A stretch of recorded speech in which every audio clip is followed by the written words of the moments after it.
నమస్తే మిత్రులారా, నేను మీ శ్రీనివాస్ చౌహాన్ అడ్వకేట్. మిత్రులారా, ఏదైనా ఒక పార్టీషన్ సూట్ కేసు అంటే ఒక తండ్రికి సంబంధించిన వారసులలో ఎవరైనా ఒక వారసుడు తన భాగం తనకు కావాలని చెప్పి న్యాయస్థానంలో కేసు ఫైల్ చేసి ఉంటే, ఎవరైనా ఒక వారసుడు న్యాయస్థాన పరిధిలో పార్టీషన్ సూట్ కేసు పెండింగ్లో ఉన్నప్పుడు తన వాటా అమ్ముకునే హక్కును వెసులుబాటును కలిగి ఉంటాడా?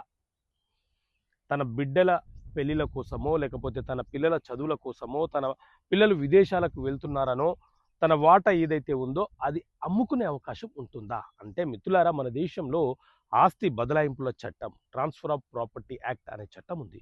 ఇందులో సెక్షన్ 52 ఏం చెప్తుంది అంటే, ఏదైనా ఒక ఆస్తికి సంబంధించిన వివాదము న్యాయస్థాన పరిధిలో ఉన్నప్పుడు ఆ ఆస్తుల మీద ఎలాంటి అమ్మకాలు కొనుగోలు చేయడానికి అవకాశం లేదు. గిఫ్ట్ రిజిస్ట్రేషన్లు చేయడానికి అవకాశం లేదు.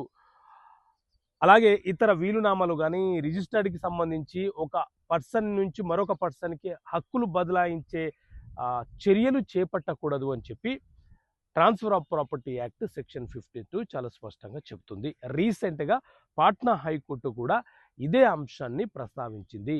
During the pendency of a suit, no party has the right to transfer the share of the property to any third parties అని చాలా స్పష్టంగా వివరణ ఇవ్వడం జరిగింది. ఓకే.